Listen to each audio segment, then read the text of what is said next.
Hello welcome. Escape velocity हमारा आज का टॉपिक है। स्केप वेलोसिटी वो इनिशियल वेलोसिटी होती है जो हम एक ऑब्जेक्ट को प्रोवाइड करते हैं और उस वेलोसिटी की मदद से वो ऑब्जेक्ट अर्थ की ग्रेविटेशनल फील्ड से बाहर चला जाता है, तो उस वेलोसिटी को हम स्केप वेलोसिटी का नाम देते हैं।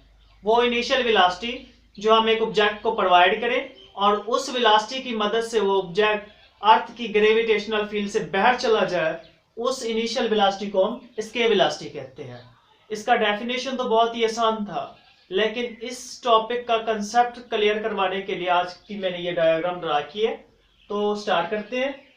सपोज कि ये हमारी अर्थ है और ये अर्थ का सेंटर है और ये सरफेस ऑफ अर्थ है और इस पर एक ऑब्जेक्ट पड़ा है जिसका मैस m है। और ये वाला जो एरिया है, ये वाली जो स्पेस है, इसे हम अर्थ का ग्रेविटेशनल फील्ड कहते हैं। ठीक है, हम इसको ग्रेविटेशनल फील्ड कंसीडर कर लेते हैं। अर्थ की सरफेस पर ये जो ऑब्जेक्ट मैस पड़ा है, इस मैस का अर्थ के सेंटर से जो हाइट है, अर्थ के सेंटर से इस ऑब्जेक्ट तक जो हाइट है उसे हम r कहते हैं, जिसे हम रेडियस भी कह सकते हैं। अब इस मैस पर जो है एक डाउनवर्ड फोर्स एक्ट कर रही है जिसकी डायरेक्शन अर्थ के सेंटर की तरफ है, और ये फोर्स जो है वेट वाली फोर्स होती है जिसे हम mg वाली फोर्स कहते हैं। इस मैस पर एक डाउनवर्ड फोर्स एक्ट कर रही है जिसे हम mg वाली फोर्स कहते हैं और इस फोर्स की डायरेक्शन अर्थ के सेंटर की तरफ है। अब हमने करना क्या है, हमने इस ऑब्जेक्ट को कुछ वेलोसिटी के साथ अपवर्ड जो है थ्रो करना है। जब हम इसको अपवर्ड थ्रो करेंगे तो ये कुछ हाइट अटेन करेगा, हाइट अटेन करने के बाद ये वापस गिर जाएगा। हम इस ऑब्जेक्ट को अगर कुछ वेलोसिटी की मदद से अपवर्ड थ्रो करें तो ये कुछ हाइट अटेन करता है, लेकिन हाइट अटेन करने के बाद ये वापस गिर जाता है। तो ये वापस क्यों गिरता है? क्योंकि नीचे से ग्रेविटेशनल फोर्स एक्ट कर रही है जो कि इस ऑब्जेक्ट का वेट है। तो जब ये हाइट पे जाएगा तो वापस फिर गिरेगा, क्योंकि नीचे से ग्रेविटेशनल फोर्स एक्ट कर रही है, वेट वाली फोर्स, और उस फोर्स की डायरेक्शन क्योंकि अर्थ के सेंटर की तरफ है, तो ये वापस गिर जाता है। When this object is projected upward, it returns back to the surface of Earth because of this gravitational force which is acting downward towards the center of Earth. Okay? अगर हम इस ऑब्जेक्ट की वेलोसिटी की magnitude बढ़ा दें, अगर हम इसकी वेलोसिटी की वैल्यू को बढ़ाते चले जाएं, तो ये मैक्सिमम हाइट अटेन करता जाएगा और इसके गिरने के चांसेस भी कम होते जाएंगे। अगर हम इस ऑब्जेक्ट की वेलोसिटी को और बढ़ा दें तो ये मैक्सिमम हाइट अटेन करेगा, अगर हम इसकी, लेकिन फिर ये वापस गिर जाएगा। इस तरह हम क्या करते हैं, इस ऑब्जेक्ट की वेलोसिटी को इंक्रीज करते जाते हैं, हम इस ऑब्जेक्ट की वेलोसिटी को इंक्रीज करते जाते हैं और ये मैक्सिमम हाइट अटेन करता जाता है। यूं हम वेलोसिटी को बढ़ाते चले जाएंगे और ऑब्जेक्ट जो है वो मैक्सिमम हाइट अटेन करता जाएगा। तो ऐसा आखिर कब तक चलेगा? कब तक चलेगा? एक स्टेज आएगी जब हम इस ऑब्जेक्ट को ये वाली वेलोसिटी देंगे तो ये ऑब्जेक्ट जो है जमीन की ग्रेविटेशनल फील्ड से बाहर निकल जाएगा। जब हम इस ऑब्जेक्ट को 11.2 किलोमीटर पर सेकंड की वेलोसिटी की मदद से ऊपर फेंकेंगे तो ये जो ऑब्जेक्ट है जमीन की ग्रेविटेशनल फील्ड से बाहर इस पॉइंट पे आ जाएगा, जमीन की ग्रेविटेशनल फील्ड से बाहर निकल जाएगा। ये जो बॉडी है ग्रेविटेशनल फील्ड से बाहर चला जाएगा। अब ये जो बॉडी है ये वापस नहीं गिरेगा, क्योंकि इस पॉइंट पर ग्रेविटेशनल फोर्स जो है वो खत्म हो जाती है, ग्रेविटी खत्म हो जाती है।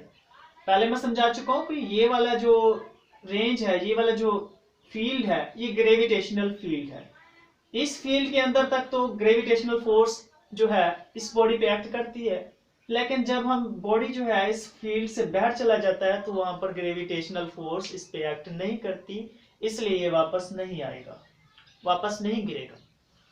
तो इस पॉइंट को हम इनफिनाइट पॉइंट यानी लामहदूद फासला, अब जो ऑब्जेक्ट है वो अर्थ से बहुत दूर चला गया है, तो ऑब्जेक्ट को सरफेस ऑफ अर्थ से इस पॉइंट तक लाने के लिए हमें इसे 11.2 किलोमीटर पर सेकंड की वेलोसिटी प्रोवाइड करनी होगी, और इसी इनिशियल वेलोसिटी को हम स्केप वेलोसिटी कहते हैं। डेफिनेशन ये है कि initial velocity given to an object with which it goes out earth gravitational field. तो इस वेलोसिटी की मदद से ऑब्जेक्ट जो है जमीन की ग्रेविटेशनल फील्ड से बाहर निकल जाएगा। तो अब ये ज़ाहिर है कि सरफेस ऑफ अर्थ से इस ऑब्जेक्ट को इस पॉइंट तक, ये लास्ट स्टेप है, जमीन से बहुत ही ज्यादा दूर है, बहुत ही ज्यादा दूर है। इस पॉइंट तक ऑब्जेक्ट को लाने के लिए हमें वर्क करना पड़ेगा। इस पॉइंट तक ऑब्जेक्ट को लाने के लिए हमें वर्क करना पड़ेगा। और वर्क कितना करना पड़ेगा? This is very important question. तो हम अपने पिछले लेक्चर एब्सोल्यूट पोटेंशियल एनर्जी वाले टॉपिक में ये बात पढ़ चुके हैं कि this work must be equal to absolute potential energy. अगर हम बॉडी पर एब्सोल्यूट पोटेंशियल एनर्जी के बराबर का वर्क डन करते हैं तो वो बॉडी जो है अर्थ की ग्रेविटेशनल फील्ड से बाहर चला जाता है। अगर हम इस बॉडी पर एब्सोल्यूट पोटेंशियल एनर्जी के बराबर का वर्क करेंगे तो ये बॉडी जो है ग्रेविटेशनल फील्ड से बाहर चला जाएगा। तो हम बॉडी पे वर्क डन करते हैं, work done on a body. कितना वर्क डन करते हैं? एब्सोल्यूट पोटेंशियल एनर्जी के बराबर का हम बॉडी पे वर्क करते हैं।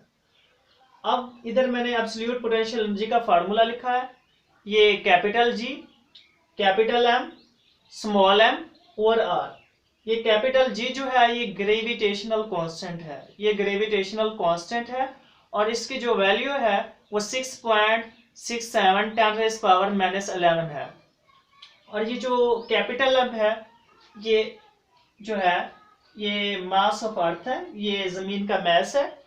और ये जो स्मॉल एम है ये इस ऑब्जेक्ट का मैस है जिसे हम जमीन की ग्रेविटेशनल फील्ड से बाहर लेकर जा रहे हैं। और ये जो कैपिटल आर है ये रेडियस है, जो मैं बता चुका हूं कि सेंटर ऑफ अर्थ से इस ऑब्जेक्ट यानी कि सेंटर ऑफ अर्थ से सरफेस ऑफ अर्थ तक जो हाइट है ये आर है, इसको रेडियस हम लिखते हैं।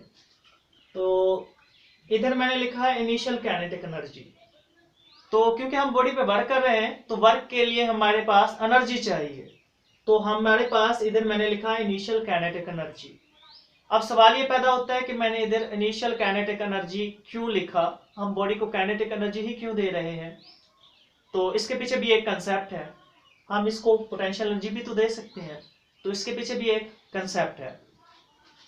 According to law of conservation of energy, suppose कि ये हमारी सरफेस है।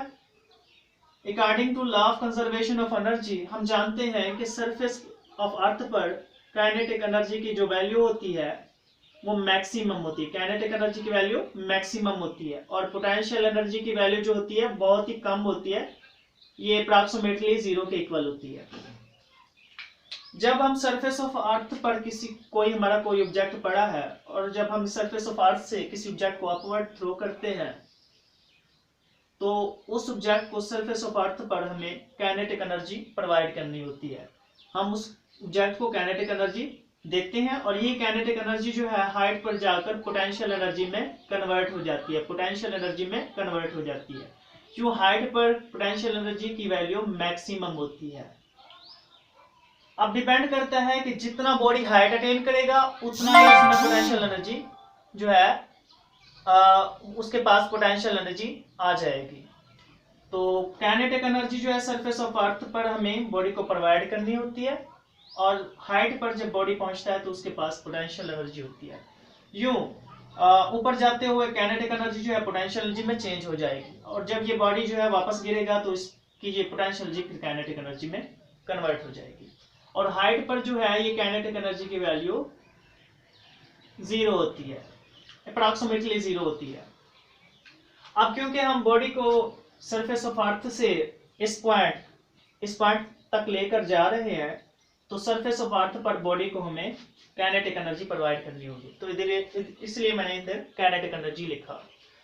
तो काइनेटिक एनर्जी का फार्मूला हम जानते हैं कि 1/2 mv², ये हमारा एब्सोल्यूट पोटेंशियल एनर्जी का फार्मूला है। जी, कैपिटल एम, स्मॉल एम और आर। तो ये जो m है ये m से कैंसल, स्मॉल m से कैंसल और ये 1/2 इधर डिवाइड हो रहा है, इस साइड पे आकर ये मल्टीप्लाई हो जाएगा।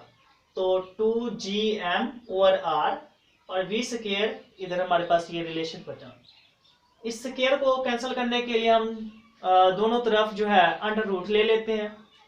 तो अंडर रूट से इस साइड पर स्क्वायर कैंसल, तो हमारे पास v बचा, और इधर हमने अंडर रूट लिया तो under root 2gm over r। अब मैंने इधर VESC का मतलब है एस्केप वेलोसिटी। तो ये जो हमारा पहला फार्मूला है, ये एस्केप वेलोसिटी का पहला फार्मूला है। इस पहले फार्मूले को हम इक्वेशन नंबर ए का नाम दे देते हैं। This is the first formula of escape velocity. Now we are going to calculate the another formula of escape velocity. अब हम एस्केप वेलोसिटी का दूसरा फार्मूला कैलकुलेट करने जा रहे हैं। वेरी सिंपल भाई, आप जानते हैं कि मैंने इधर फोर्स लिखा है, कौन सी फोर्स भी, वेट की फोर्स, और ये वेट वाली फोर्स mg के इक्वल होती है। जब हमारा ये बॉडी जो है सरफेस ऑफ अर्थ पर पड़ा होगा, सरफेस ऑफ अर्थ पर ये बॉडी जब पड़ा होगा तो इस पर एक डाउनवर्ड फोर्स एक्ट कर रही है जो कि mg है, और उसकी डायरेक्शन अर्थ के सेंटर की तरफ है। लेकिन जब ये बॉडी जो है अपवर्ड मूव करेगा, इस पॉइंट पर, इस पॉइंट पर, इस पॉइंट पर या इस पॉइंट पर होगा, तो इस पर एक और फोर्स एक्ट करेगी जिसे हम ग्रेविटेशनल फोर्स कहते हैं।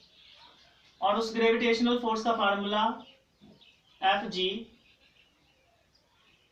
gm g capital M small m over r square है। इसको हम इक्वेशन नंबर 2 का नाम देते हैं। जब बॉडी सरफेस ऑफ अर्थ पर होगा तो उस पर ये mg वाली फोर्स एक्ट करेगी, लेकिन जब वो सरफेस ऑफ अर्थ को लीव करेगा, सरफेस ऑफ अर्थ से अपवर्ड मूव करेगा, तो उस पर ये वाली ग्रेविटेशनल फोर्स एक्ट करेगी। अब हम क्या करते हैं, इन दोनों फोर्सेस को हम क्या कर लेते हैं, भी कंपेयर कर लेते हैं। कंपेयरिंग इक्वेशन 1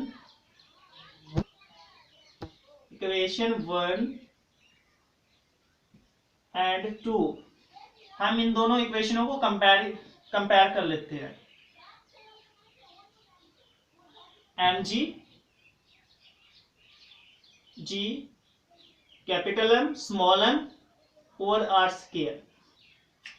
अब देखें भाई, ये m जो है स्मॉल m से कैंसल, ये स्मॉल m से कैंसल, ये g जो है r स्क्वायर, इधर r स्क्वायर था सॉरी, g जो है r स्क्वायर से मल्टीप्लाई होकर होगा, तो ये हमारे पास g r स्क्वायर बन जाएगा। g इससे मल्टीप्लाई होगा, ये वाला फैक्टर जो है फैक्टर इधर आ जाएगा हमारे पास, तो gm जो है वो gr स्क्वायर के इक्वल आ जाएगा। तो हमारे पास ये वाला रिलेशन बन जाएगा,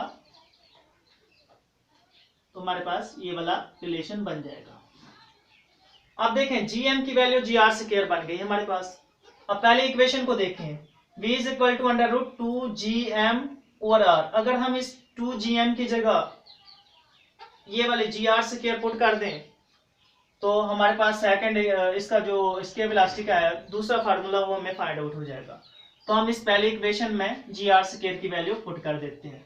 हमारी पहली जो इक्वेशन है, पुटिंग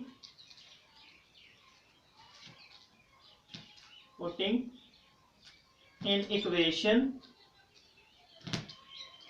ए। इक्वेशन ए हमारे पास ये थी कि VEC is equal to under root 2 gm की जगह मैं gr स्क्वायर लिख रहा हूं, gr स्क्वायर ओवर r। ठीक है भाई, gm की जगह हमने gr स्क्वायर की वैल्यू रख दी। ठीक है भाई, अब देखें r स्क्वायर नीचे है r जो है इस स्क्वायर से कैंसल, तो हमारे पास ये वाला फार्मूला बना भाई 2gr, और इधर हमने लिखा एस्केप वेलोसिटी। तो this is the second formula of escape velocity. अब हमने एस्केप वेलोसिटी की वैल्यू फाइंड आउट करनी है। डायरेक्ट मैंने बता दिया 11.2 किलोमीटर पर सेकंड है। तो अगर आप इस फार्मूले में वैल्यूज को पुट करेंगे तो आपको ये वैल्यू मिल जाएगी। तो इस वैल्यू को फाइंड करने के लिए मैं थोड़ा सा रेज कर देता हूं, ये वाला फैक्टर जो है मैं रेज कर देता हूं भाई। फार्मूला हमारे पास ये है, हमने वैल्यू फाइंड आउट करनी है। तो v is equal to under root 2gr।